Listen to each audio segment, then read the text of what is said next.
तो जो लोग सीए पर सवाल उठाते हैं, ये खबर जाहिर तौर पर बताती है कि सीए इन लोगों के लिए कितने मायने रखता है। बहरहाल खबरों में आगे बढ़ते हैं, ममता बनर्जी की बात करते हैं। बड़ा बयान गठबंधन को लेकर दिया गया है।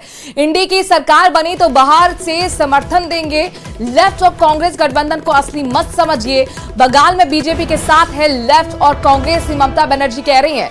तो इंडी गठबंधन को लेकर बहुत बड़ा बयान ममता बनर्जी का, सरकार बनी तो बाहर से समर्थन देंगे, ममता बनर्जी कह रही हैं। साथ ही ये भी कह रही हैं कि लेफ्ट और कांग्रेस गठबंधन को असली मत समझिए।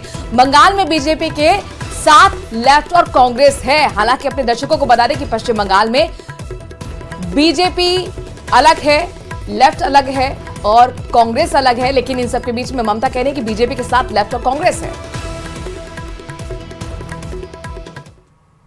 इंडिया जोट एखानकार बांग्ला सीपीएम कांग्रेस के धरबेन ना, ओ दुटो आमादेर साथे नेই, ओ दुटो बीजेपीर साथे आछे। इंडिया जोट के नेतृत्व दिए বাইরে থেকে সব রকম সাহায্য করে আমরা সরকার গঠন করে দেব, যাতে বাংলায় আমার মা বোনদের কোনোদিন অসুবিধে না হয়, আমার 100 দিনের কাজে কোনোদিন অসুবিধে না হয়।